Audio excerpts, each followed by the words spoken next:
On les appelle les maladies rares car peu connues. Le 28 février est consacré à ces pathologies. À Marseille, l'hôpital de la Timone inaugurait un nouveau service pédiatrique dédié à ces affections. Guylaine Millet-Bouquet et Gaël Cara.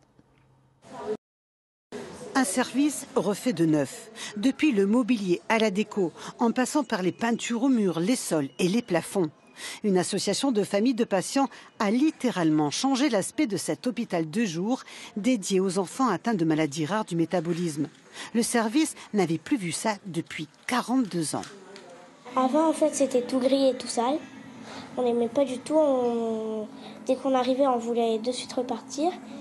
Et là, je préfère que ce soit plus coloré, plus joyeux, que les enfants qui viennent ici soient plus joyeux, c'est tout ce qui compte pour moi. Certains enfants ont besoin de perfusions hebdomadaires qui durent entre 4 et 6 heures, d'où l'importance de rendre ce lieu plus accueillant.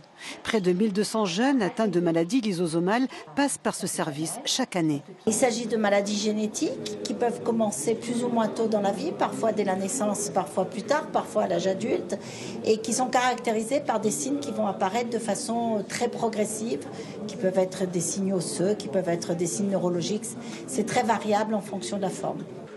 L'association Vaincre les maladies lysosomales a réuni plus de 75 000 € pour cette occasion.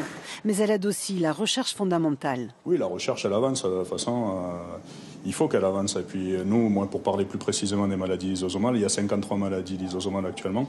Et sur les 53 maladies, il y a 10 maladies qui bénéficient d'un traitement. Donc c'est que la recherche avance et qu'il y a de l'espoir. Au 15e étage de l'hôpital pour enfants de la Timone, aujourd'hui, il y avait du monde et de la joie pour fêter dignement ce renouveau.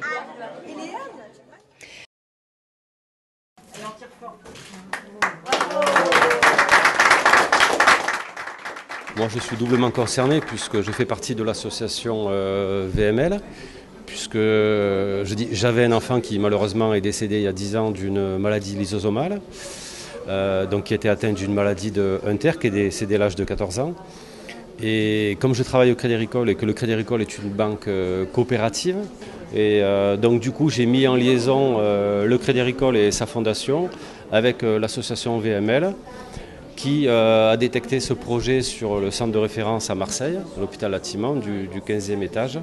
Je suis à la fois heureux et ému, puisque heureux de pouvoir voir ce projet aboutir, et ému à la fois parce que je retrouve des locaux où je suis venu pendant de nombreuses années avec mon fils. Et je pense que de là où il est, il doit être fier de moi aujourd'hui, oui, effectivement.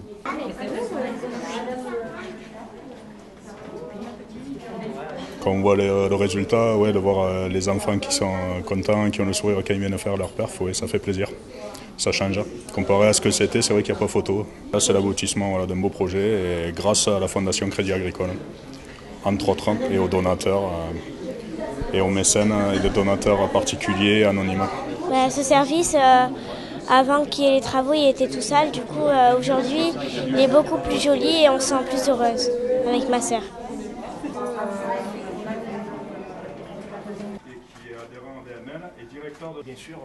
Je suis contente pour les enfants parce que c'est important qu'ils viennent dans un endroit où, vu qu'ils y passent énormément de temps, malheureusement, c'est bien que ce soit un endroit où ça sent la vie, où c'est joli, où pour des enfants colorés, c'est important qu'ils se sentent bien, autant que faire se peut. Quand vous accueillez des gens dans de bonnes conditions et que le lieu est accueillant, etc., forcément, ça égaye un petit peu leur quotidien, qui est quand même super compliqué, donc oui, c'est important. Super.